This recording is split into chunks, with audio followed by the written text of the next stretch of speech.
آقا علیہ الصلوۃ والسلام نے فرمایا ایک مومن صوفی درویش اس کی زندگی کا تقاضا یہ ہے کہ وہ اپنے سے چھوٹے کو بھی خالی نام سے نہ بلایا کرے۔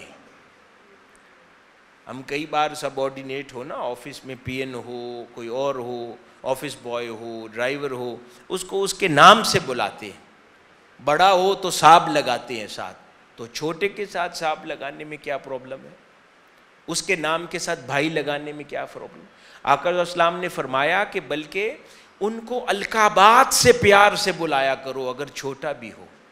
یہ تعلیمات آقا علیہ السلام کی ہیں۔ حضور شیخ الاسلام کی جو ہمارے سینئرز ہیں سارے، ان کی آپ زندگی پہ ذرا غور کریں کہ کتنے نوجوان سارے تھے، تحریک کی مختلف ذمہ داریوں پر آئے، اور حضور شیخ الاسلام ان کے ساتھ بڑے بڑے ٹائٹلز لگاتے اور ٹائٹلز کے ساتھ ان کو مخاطب فرماتے، پیار سے عزت سے ان کو بلاتے۔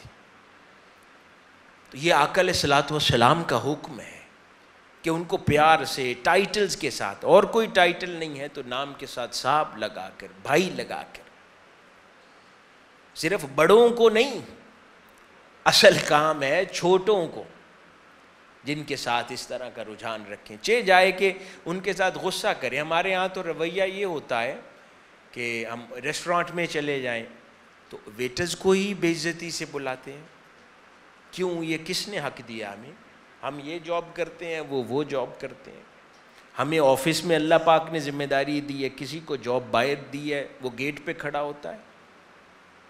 سب رزق حلال کما رہے ہیں اور اپنے حصے کی نوکری کرتے ہیں، اس میں نہ کوئی بڑا ہے نہ کوئی چھوٹا ہے۔ اللہ کے حضور اس کی ابدیت میں سب برابر ہیں، انسان ہونے میں سب برابر ہیں، سب باعث عزت ہے، باعث فخر ہیں۔ ہر کوئی اپنے گھر میں بڑا ہے، ہر کسی نے 2-4 بچے پیدا کر رکھے ہیں، ان کا ذمہ دار ہے، باشعور ہے، اپنا گھر سمجھداری سے چلاتا ہے۔ تو کس نے حق دیا ہے کہ وہ چھوٹا ہو گیا ہے؟ ٹھیک ہے، آپ 10-70 بندوں کو مینیج کرتے ہیں تو 6-7 تو وہ بھی کرتا ہوگا اپنے گھر پہ۔ یہ وہ انسانیت کا درس ہے جو تاجدار کائنات صلی اللہ علیہ وآلہ وسلم کی تعلیمات سے میسر آتا ہے، اور پھر حضور شیخ الاسلام نے ساری زندگی ہمیں دی۔